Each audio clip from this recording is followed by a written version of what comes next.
again, for those of you who were with us last night, we talked about Israel and Gaza, and the conversation kind of came around to Truth and Reconciliation that happened in South Africa.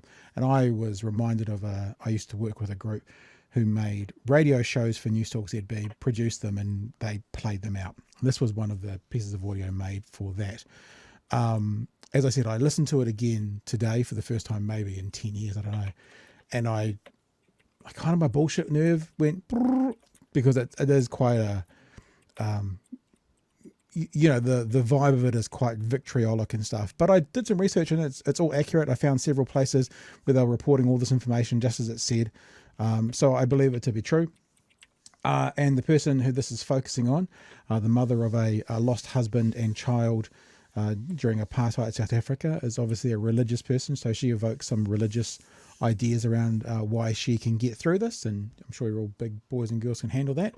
And the reason we were talking about this is when Chewie started talking about Truth and Reconciliation, I realized that in South Africa, the Truth and Reconciliation really only worked because the powerless were able to, for want of a word, be the bigger people and were able to forgive and move forward rather than necessarily looking for retribution.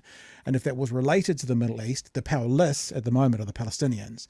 And could there ever be a time in the future where a similar model was used? Don't get me twisted. I'm not saying that should happen. It's none of my business overall. But if it was going to be compared to what happened in South Africa, it would be the powerless actually saying to the powerful, we forgive you. So let me play this audio for you. There's no video for it, so you'll just get to see me and Chewie's lovely faces. There's a bunch of music at the end that I'll fade out before it gets here, but you can have a listen. Tell me what you think.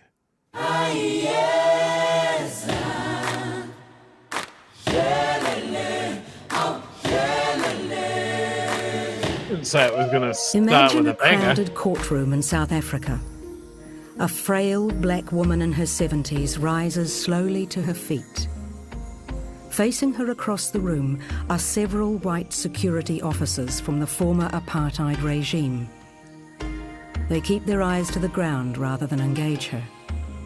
One of them is Mr. Vanderbroek. He's been tried and found guilty of the murders of both her son and her husband.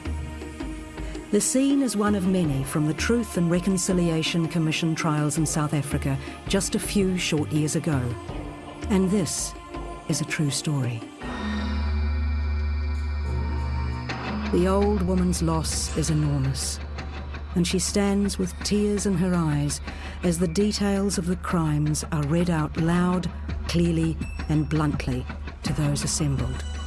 Mr. Vanderbroek had come to this woman's house some years before.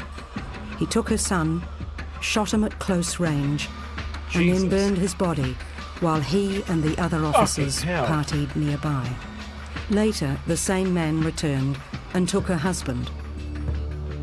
For 2 years, she heard nothing of him.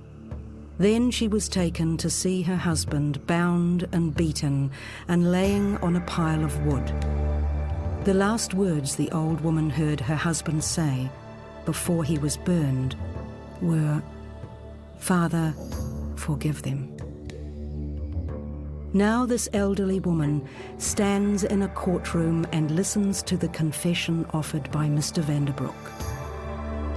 The commissioner turns to the woman and asks simply, "So what do you want? How should justice be done to this man who so brutally destroyed your family?"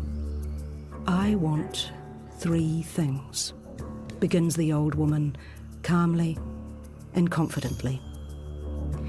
"First, I want to be taken to the place where my husband's body was burned, so that I may gather up the dust and give him a decent burial.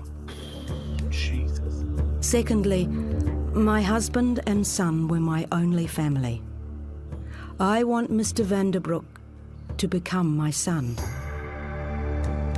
I would like him to come to my township once a week and spend a day with me, so that I can pour out whatever love I have still remaining in me.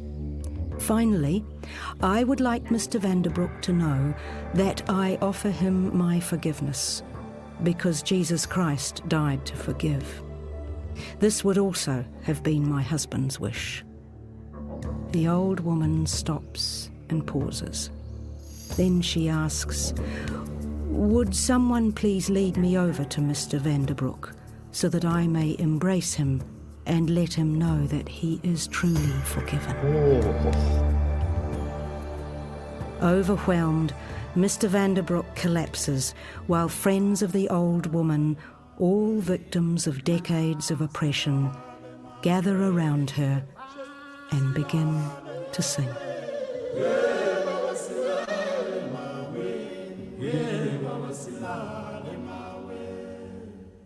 Sing.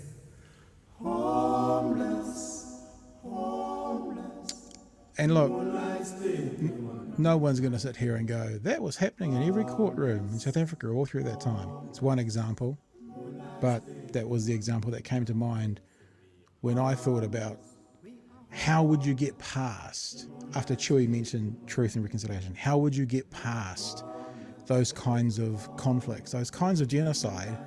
Is the only way you can do it. Again, not saying anyone should, would, or could do this, just pondering it out loud. Is the only way forward having the powerless actually be the ones to do the forgiving, or what? I don't know. I got no answers. Don't get me wrong. I'm not trying to tell you guys we got it all sorted, but Chewy, I heard a few exclamations from you in there. If you want to offer anything, you're more than welcome to. Jesus. Yeah, I'm going to echo what a few people have said in the chat. I don't think I would have had the power to do what she did. Yeah, of course. I think that's the reason it's such an amazing story. And I'll say again, I've done the research today, and it appears to be all true exactly as it's been told. So, and again, no one's saying that happened in every courtroom. No one's saying that the mother in the courtroom next door didn't want to see, them have a tyre filled with petrol put around their necks to repeat it. But that was a story. And I don't know, I guess from my sort of personal ideology, I think about the way forward is often through empathy and forgiveness. Again, I'm not saying that the weakest and the ones with no power should do the forgiving. That's not my place to say, but I do know that often reconciliation comes with forgiveness from one of the parts to be able to move forward. Because if you don't have that, what you've got is constantly, they started on October the 9th, they started in 1948, and just where does it stop? Someone at one stage has to do it. So I don't know. Again, no comments about me telling people to just turn the other cheek. I'm saying that's an example.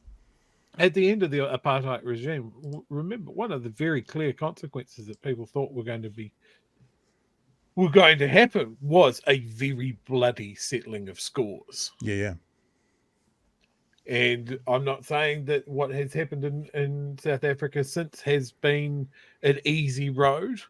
It certainly hasn't. I don't think. I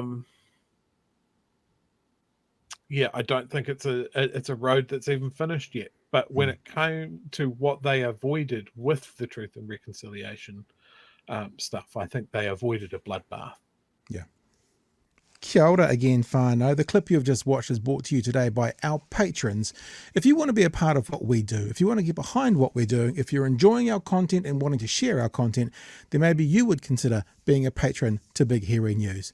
Head to www.patreon.com/Big Hairy News to sign up to one of our levels and be a patron.